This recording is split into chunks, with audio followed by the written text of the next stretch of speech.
2 Samuel chapter 15. Sometime later, Avashalom prepared himself a chariot and horses, with 50 men to run ahead of him. He would get up early and stand by the road leading to the city gate, and if someone had a case that was to come before the king for judgment, Avashalom would call to him and ask, "What city are you from?" And he would answer, "Your servant is from such and such tribe in Israel." Avashalom would say to him, "Look, your cause is good and just, but the king hasn't deputized anyone to hear your case."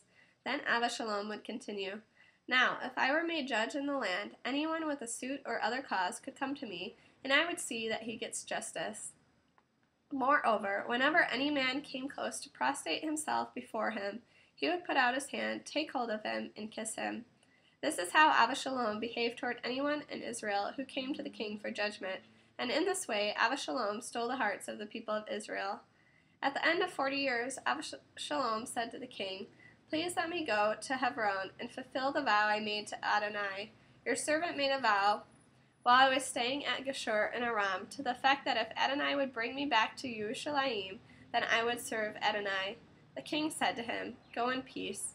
So he set out and went to Hebron. But Avashalom sent spies through all the tribes of Israel to say, "The moment you hear the sound of the shofar, then start proclaiming, 'Avashalom is king in Hebron.'" With Avashalom went 200 men from Yerushalayim who had been invited.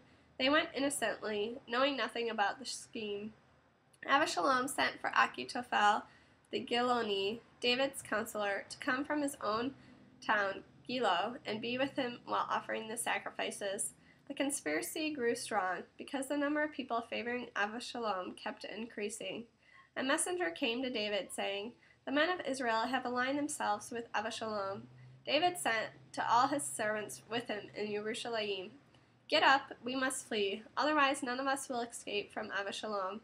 Hurry and leave, or he will soon overtake us, attack us, and put the city to the sword." The king's servants said to the king, "Here your servants are ready to do whatever my lord the king decides." So the king set out, and all his household after him. The king left 10 women who were concubines to care for the palace. The king sent out with all the people after him, but they waited at the last house for all his servants to pass by him in review. All the Kritai and the Plitai and all the Gittim, 600 men who had accompanied him from Gat, passed in review before the king. Then the king said to Ittai the Gittai, "You too? Why are you going with us? Go back and stay with your king, since you are both a foreigner and in exile from your own place. You arrived only yesterday. Should I ask you to wander around with us? There's no telling where I may go. Return and take your kinsman back with you. Grace and truce be with you." But Ittai answered the king, "As Adonai lives, and as my lord the king lives, wherever my lord the king may be, whether for death or for life, your servant will be there too." "Go, move along," said David to Ittai, and Ittai the Gittai moved on, accompanied by all his men and the little ones with him. The whole country wept and wailed as all the people left.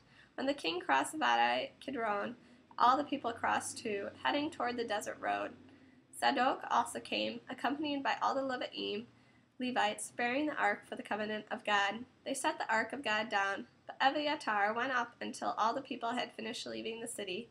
The king said to Zadok, "Carry the ark of God back into the city. If I find favor in Adonai's sight, he will bring me back and show me both it and the place where it is kept. But if he says, 'I am displeased with you,' then here I am. Let him do to me whatever seems good to him." The king then said to Zadok the Kohen priest, "Do you see? Return to the city in peace, your 2 sons with you, Achimaatz your son, and Jehonatan the son of Abiathar. I will wait on the desert plains until a message with new information comes from you." So Zadok and Abiathar carried the ark of God back to Yerushalayim and stayed there.